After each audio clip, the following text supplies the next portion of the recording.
Selamat pagi, apa kabar pemirsa TVR Parlemen dimanapun Anda berada. Berjumpa kembali dalam program TVR 09. Tentunya bersama saya Elisa Purba dan juga rekan saya Anggun. Apa kabar Anggun hari ini? Aku sangat gembira Elisa, karena kita akan menghadapi 16 Agustus di mana akan ada perhelatan besar di kawasan Parlemen, yaitu pembacaan nota APBN yang nantinya Presiden Joko Widodo dan Wakil akan hadir. Betul sekali. Dan pemirsa, tapi sebentar lagi kami akan sajikan kepada Anda dalam 30 menit ke depan terkait informasi seputar DPR RI, tentunya yang sudah dirangkum oleh tim redaksi TVR Parlemen. Dan inilah TVR 09 selengkapnya.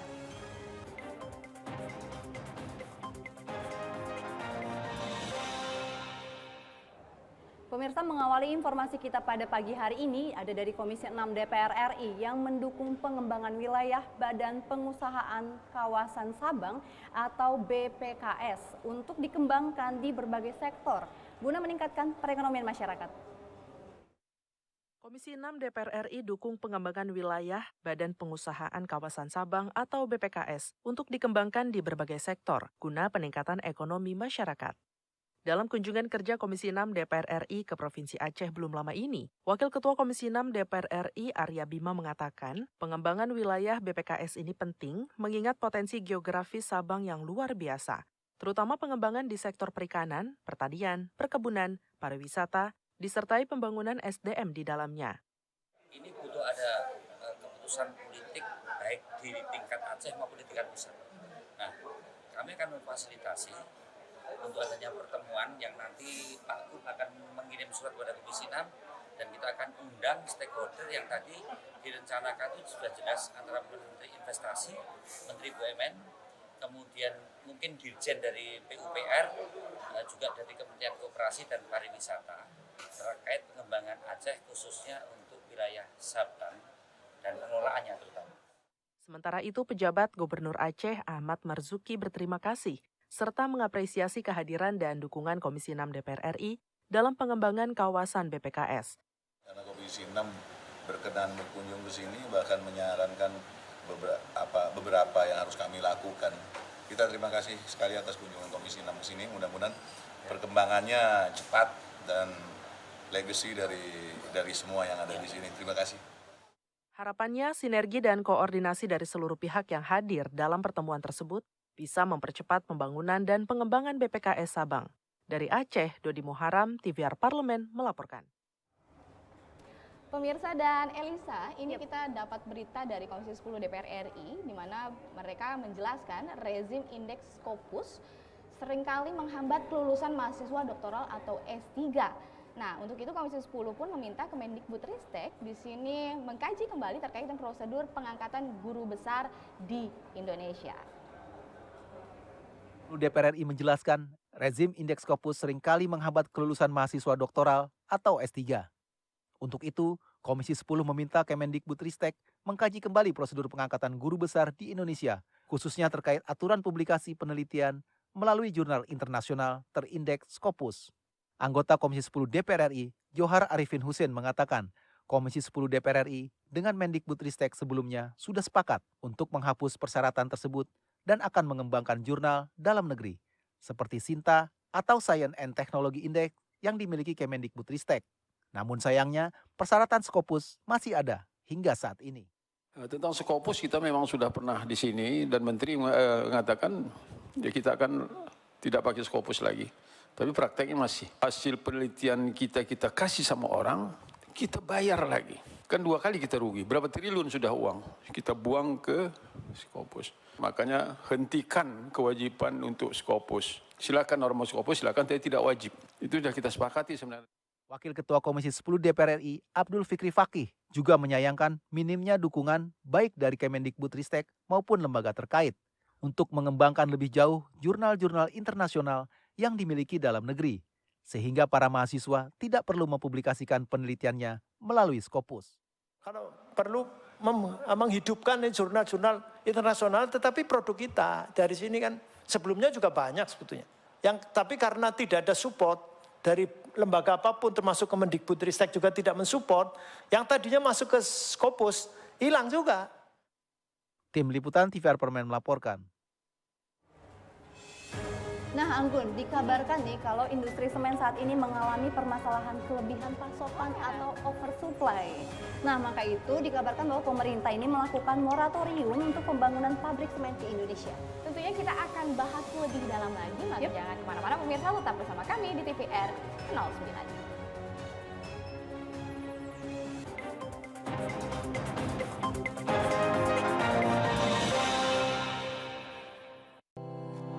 Tugas dan fungsi DPR RI sangat penting bagi negeri ini sebagai pengemban amanat rakyat. Namun tidak banyak yang tahu apa saja fungsi dan tugas dari DPR.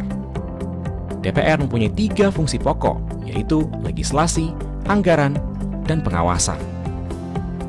Ketiga fungsi tersebut harus dilaksanakan dalam kerangka fungsi representasi yang mengedepankan kepentingan rakyat berdasarkan aspirasi masyarakat dan untuk kesejahteraan rakyat.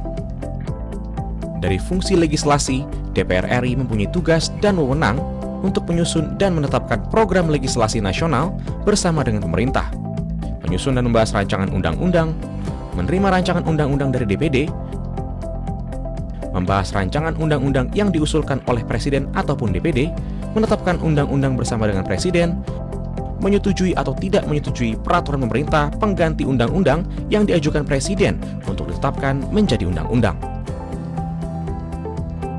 Sementara, fungsi anggaran membahas dan memberikan persetujuan atau tidak memberikan persetujuan terhadap rancangan undang-undang tentang APBN yang diajukan Presiden, memperhatikan pertimbangan DPD atas rancangan undang-undang tentang APBN dan rancangan undang-undang terkait pajak, pendidikan, dan agama, menindaklanjuti hasil pemeriksaan atas pengelolaan dan tanggung jawab keuangan negara yang disampaikan oleh BPK, memberikan persetujuan terhadap pemindahantanganan aset negara maupun terhadap perjanjian yang berdampak luas bagi kehidupan rakyat yang terkait dengan beban keuangan negara. Dan fungsi pengawasan, melakukan pengawasan terhadap pelaksanaan undang-undang, APBN, dan kebijakan pemerintah, membahas dan menindaklanjuti hasil pengawasan yang disampaikan oleh DPD terkait pelaksanaan undang-undang mengenai otonomi daerah, pembentukan, pemekaran, dan penggabungan daerah, pengelolaan sumber daya alam dan sumber daya ekonomi lainnya, pelaksanaan APBN, pajak, pendidikan, dan agama. Terima kasih. Video ini dipersembahkan oleh TV dan Radio Parlemen, Biro Pemerintahan Parlemen, Sekretariat Jenderal, dan Badan Keahlian DPR RI.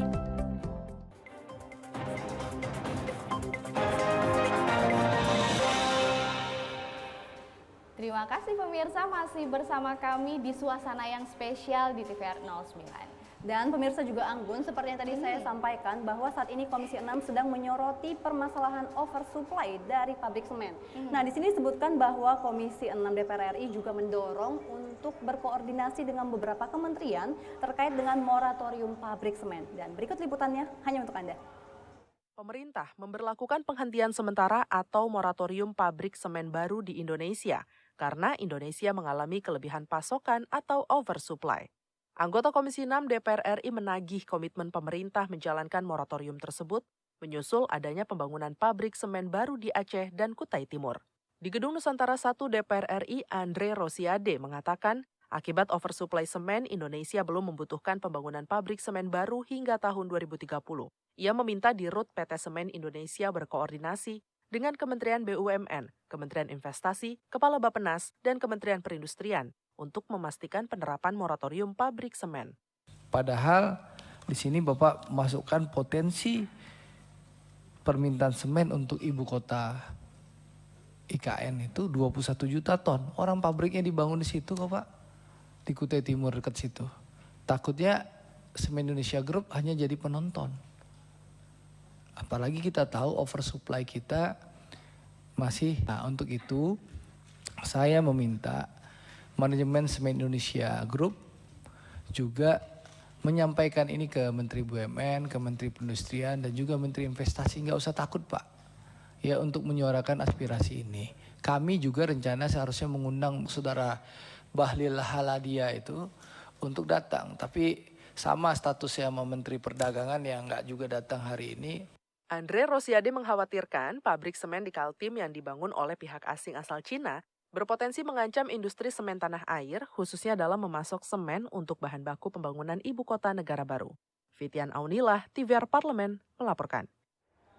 Elisa, masih ada lagi ini kabar yang kurang menyenangkan terkait dengan permasalahan pelayanan lapas yang ada di Indonesia. Nah, di sini masih menjadi sorotan Komisi 3 DPR RI, di mana dalam rangka memberikan bahan perumusan kebijakan, Pusat Kajian Anggaran DPR RI mengadakan diskusi pakar dengan tema perbaikan kualitas lapas. Dan ini pemirsa liputan untuk Anda.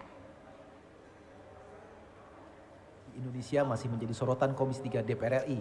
Untuk itu, dalam rangka memberikan bahan perumusan kebijakan, Pusat Kajian Anggaran DPR RI mengadakan diskusi pakar dengan tema perbaikan kualitas lapas.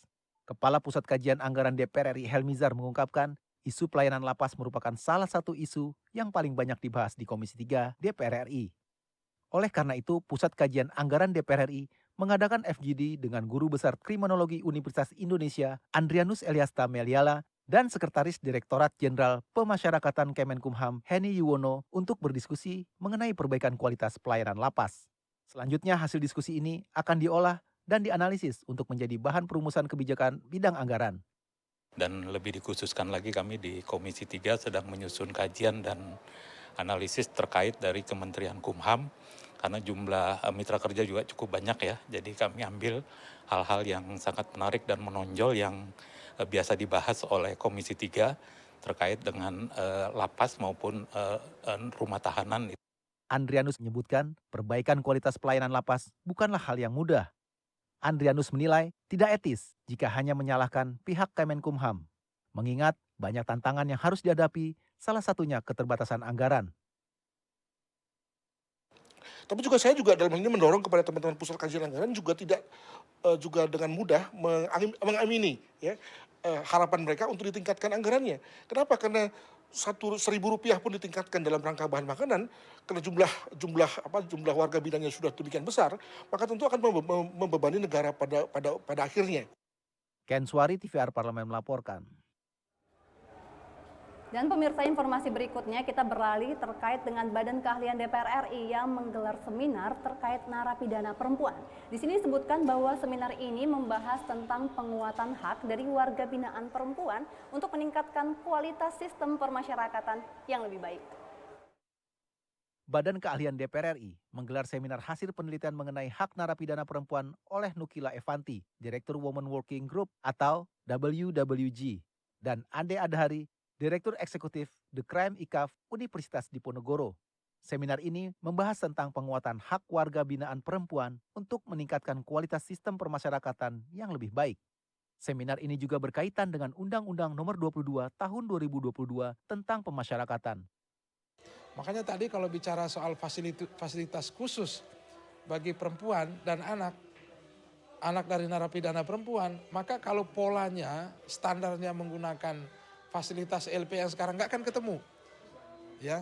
Tapi kita mencoba misalnya mendorong, bisa nggak misalnya kerjasama, ya. Dan biasanya Pak, justru kalau menggunakan kerjasama dengan pihak ketiga itu bisa juga lebih murah, tapi hasilnya maksimal. Ketua The Crime ICAF Undip, Leopold Sudaryono, mengapresiasi perubahan dan perbaikan dalam Undang-Undang Pemasyarakatan mengenai pengakuan khusus terhadap warga binaan perempuan. Lalu yang kedua juga kita harus lihat bahwa amanat undang-undang dengan pengakuan khusus terhadap hak perempuan ini juga mengikat bukan hanya Direktorat Jenderal Pemasyarakatan, tapi juga kementerian lembaga lain. Karena tanpa keterlibatan kementerian lembaga lain sudah pasti akan gagal. Dalam kegiatan ini dikemukakan beberapa rekomendasi terkait isu pemenuhan hak napi perempuan. Di antaranya, segera diatasinya overkapasiti lapas dan sarana dan prasarana lapas yang harus dilengkapi dan diperbaiki. Halim dan Rizky, TVR Parlemen melaporkan. Ya pemirsa, juga Anggun, belakangan ini dikabarkan kalau harga jual batubara internasional ini semakin naik dan memberikan dampak untuk dalam negeri. Lantas bagaimana industri yang ada di Indonesia yang masih ketergantungan dengan industri batubara nasibnya? Tentunya kita akan bahas lebih dalam lagi, tetap bersama kami di TVR 09.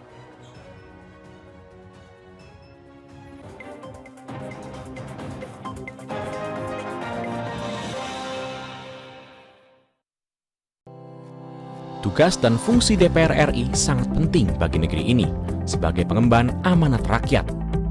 Namun tidak banyak yang tahu apa saja fungsi dan tugas dari DPR. DPR mempunyai 3 fungsi pokok, yaitu legislasi, anggaran, dan pengawasan. Ketiga fungsi tersebut harus dilaksanakan dalam kerangka fungsi representasi yang mengedepankan kepentingan rakyat berdasarkan aspirasi masyarakat dan untuk kesejahteraan rakyat. Dari fungsi legislasi, DPR RI mempunyai tugas dan wewenang untuk menyusun dan menetapkan program legislasi nasional bersama dengan pemerintah, menyusun dan membahas rancangan undang-undang, menerima rancangan undang-undang dari DPD, membahas rancangan undang-undang yang diusulkan oleh Presiden ataupun DPD, menetapkan undang-undang bersama dengan Presiden, menyetujui atau tidak menyetujui peraturan pemerintah pengganti undang-undang yang diajukan Presiden untuk ditetapkan menjadi undang-undang. Sementara, fungsi anggaran membahas dan memberikan persetujuan atau tidak memberikan persetujuan terhadap rancangan undang-undang tentang APBN yang diajukan Presiden, memperhatikan pertimbangan DPD atas rancangan undang-undang tentang APBN dan rancangan undang-undang terkait pajak, pendidikan, dan agama, menindaklanjuti hasil pemeriksaan atas pengelolaan dan tanggung jawab keuangan negara yang disampaikan oleh BPK, memberikan persetujuan terhadap pemindahantanganan aset negara maupun terhadap perjanjian yang berdampak luas bagi kehidupan rakyat yang terkait dengan beban keuangan negara.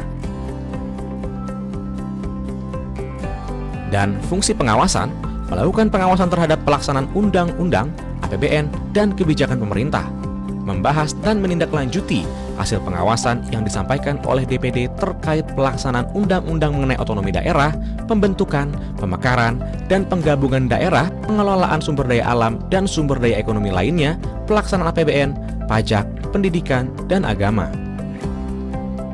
Terima kasih. Video ini dipersembahkan oleh TV dan Radio Parlemen, Biro Pemerintahan Parlemen, Sekretariat Jenderal, dan Badan Keahlian DPR RI.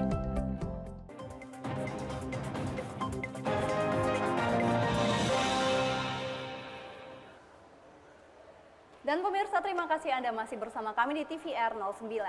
Tadi kita sudah menginformasikan bahwa harga batu bara ini sedang melonjak naik. Betul. Nah, Kementerian SDM pun di sini mencatat pemirsa, Elisa, serapan batu bara untuk sektor ketenaga listrikan mengalami lonjakan yang signifikan dari tahun ke tahunnya. Nah, ini diketahui bahwa Menteri SDM Arifin Tasrif juga mengungkapkan hingga Juli tahun ini realisasi serapan batu bara untuk pembangkit listrik sudah lebih dari 50% dari proyek DMO. Nah, Anggun juga pemirsa, di sini juga disebutkan bahwa Komisi 7 dari akibat itu menekankan agar pemerintah segera membuat peraturan dan juga payung hukum yang lebih tegas terkait dengan peraturan ekspor batu bara ini.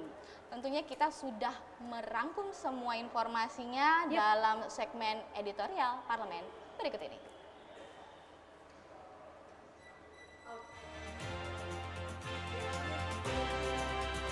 Boleh apa diri kali ya?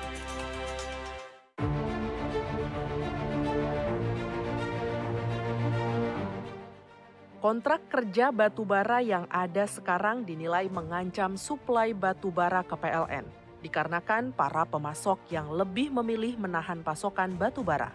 Hal ini bisa berdampak pada krisis batubara dalam negeri, padahal PLN sejauh ini masih banyak bergantung pada batubara sebagai sumber utama penghasil energi. Naiknya harga jual batubara internasional semakin memperlebar perbedaan dengan harga jual di dalam negeri yang menyebabkan langkanya batubara untuk kebutuhan pembangkit listrik milik PLN. Oleh karena itu, Komisi 7 DPR RI menekankan agar pemerintah segera membuat peraturan dan payung hukum yang tegas terkait peraturan ekspor batubara dan kebijakan DMO bagi perusahaan-perusahaan pertambangan yang ada. Anggota Komisi 7 DPR RI Muhammad Nasir mendorong Kementerian ESDM mengevaluasi peraturan yang ada untuk mengetahui penyebab kelangkaan batubara untuk mempertimbangkan pemberhentian sementara ekspor batubara. Sebanyak ini perusahaan yang diberikan izin, kenapa PLN ini langka batubara? Kenapa perusahaan-perusahaan BUMN langka? Kenapa perusahaan-perusahaan yang ada di Indonesia ini kerepotan nyari batubara? Sementara ekspornya besar. Berarti kan ada sistem yang salah, Pak. Ada tekanan yang salah. Anggota Komisi 7 DPR RI Nasril Bahar menekankan permasalahan tersebut harus didukung payung hukum yang kuat dan tindakan yang tegas dari pemerintah.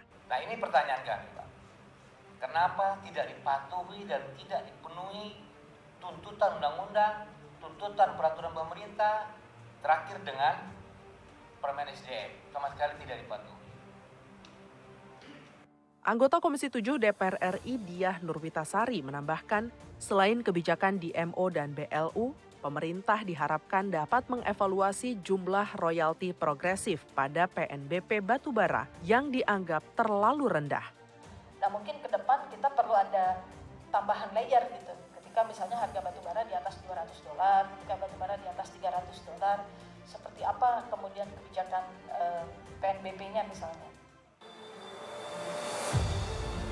Anggota Komisi 7 DPR RI Bambang Hermanto mendorong PLN untuk segera merevisi kontrak kerja dengan pemasok batubara karena kontrak kerja batubara yang ada sekarang dinilai mengancam suplai batubara ke PLN.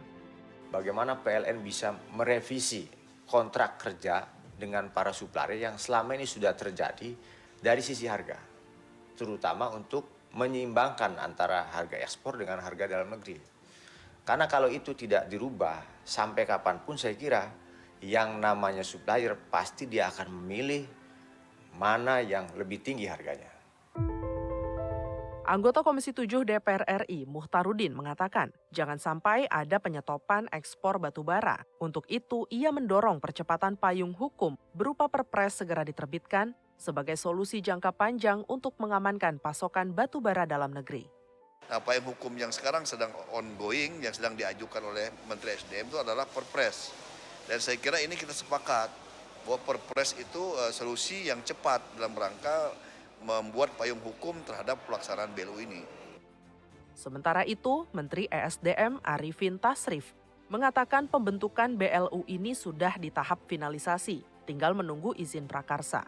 Sampai saat ini, masih ada perdebatan mengenai bentuk payung hukum, apakah dalam bentuk peraturan presiden atau peraturan pemerintah. Kita sedang menindaklanjuti penyelesaian daripada peraturan mengenai pembentukan BLU untuk DMO batubara. Nah ini saat ini sedang dilakukan pembahasan dengan kementerian-kementerian terkait dengan nanti diterbitkannya izin prakarsa. DPR RI mendorong pembentukan BLU batubara dipercepat. Pembentukan BLU diharapkan bisa mengantisipasi disparitas harga antara pasar domestik dan luar negeri. Kehadiran BLU batubara juga memiliki peran penting untuk memperbaiki tata kelola rantai pasok batubara nasional, khususnya untuk mengatasi penyelewengan yang sering terjadi. Tim Liputan, TVR Parlemen melaporkan.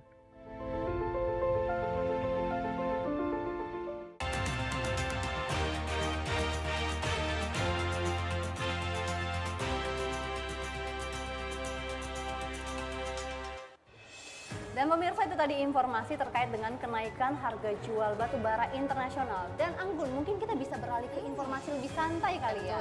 Dan ini nanti akan kita hadirkan informasi terkait dengan pameran seni rupa yang menyemarakkan dari hari kelahiran Republik Indonesia, kemerdekaan Republik Indonesia yang ke-77. Euforianya pasti sudah dirasakan oleh masyarakat luas. Tapi kita juga mau ajak pemirsa yang ada di rumah ini jalan-jalan, Elisa, untuk ke Galeri Nasional Indonesia. Dan saya pun mengingatkan Anda untuk jangan kemana-mana, tetap saksikan TVR 09.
Dan pemirsa, Anda masih menyaksikan TVR 09. Elisa, di bulan kemerdekaan sudah mempersiapkan apa saja? Tentunya masang bendera di depan rumah ya. Iya, Dan pasti. juga mempersiapkan diri untuk menyambut kedatangan dari Presiden Jokowi ke komplek DPR besok. Kalau Anggun gimana? Sama tentunya, dan pasti masyarakat di rumah juga sudah mempersiapkan untuk ikut merayakan kemerdekaan Indonesia. Tapi sebelum itu Elisa, di sini kita akan mengajak pemirsa yang ada di rumah terkait dengan jalan-jalan untuk semacam melihat-lihat galeri nasional untuk merayakan terkait dengan ulang tahun Indonesia ini, di mana nanti ini untuk menikmati pameran seni rupa kontemporer yang memang diciri khaskan untuk Indonesia. Ini menarik sekali ya Anggun, karena dikabarkan bahwa ini sudah dilakukan ke-8 kalinya. Dan kali ini akan membawa dengan tema transposisi. Nah, nantinya pemirsa, Anda juga pasti penasaran karena akan ada 108 karya dari peseni rupa, baik perorangan maupun kelompok. Nah, tentunya pemirsa sangat penasaran kan akan seperti apa sih keseruan yang ditawarkan? Ini dia segmen Intips, Informasi dan Tips berikut ini.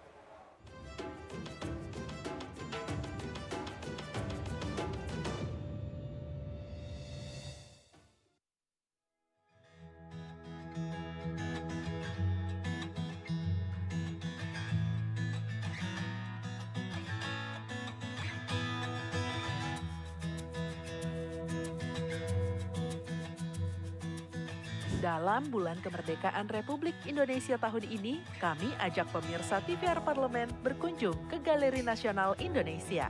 Ada pameran apa nih di Galeri Nasional kali ini? Galeri Nasional Indonesia kembali mengadakan pameran seni rupa kontemporer Indonesia atau Manifesto. Gelaran ke-8 Manifesto kali ini mengangkat tema transposisi. Pameran ini menampilkan karya 108 perupa Indonesia baik perorangan dan kelompok. Masing-masing perupa menyuguhkan karya yang dipilih berdasarkan hasil seleksi kurasi dari 613 calon peserta yang mengajukan melalui undangan terbuka. Pameran seni rupa kontemporer Indonesia ini dikuratori oleh Rizky Azailani, Suwarno Wisetrotomo, Citra Smaradewi, dan Teguh Margono. Karya-karya yang dipamerkan menunjukkan jenis dan karakter medium ekspresi yang beraneka bentuk dan ukuran.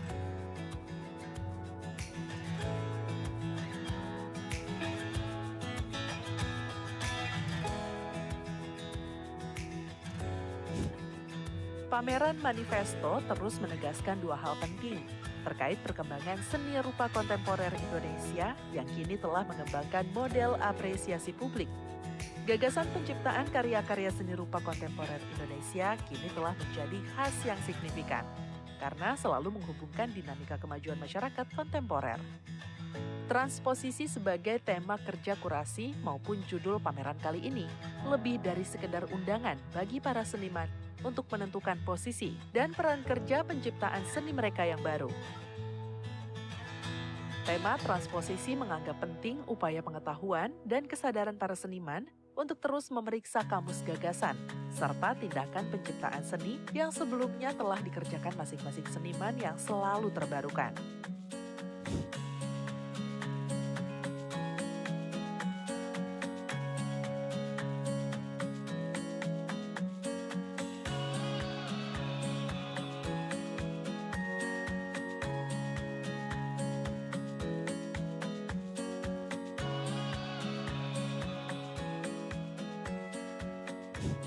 Nah, pemirsa TVR Parlemen yang ingin mengisi waktu di bulan kemerdekaan kali ini bisa berkunjung ke pameran ini mulai dari tanggal 27 Juli hingga 26 Agustus 2022. Tak hanya di Galeri Nasional, Anda juga bisa melihatnya di Museum Kebangkitan Bangsa. Pameran Manifesto diinisiasi dan digelar oleh Galeri Nasional Indonesia secara konsisten setiap 2 tahun sekali. Pameran ini diselenggarakan pertama kali pada tahun 2008 silam. Yuk mari menikmati karya seni anak bangsa ke Galeri Nasional.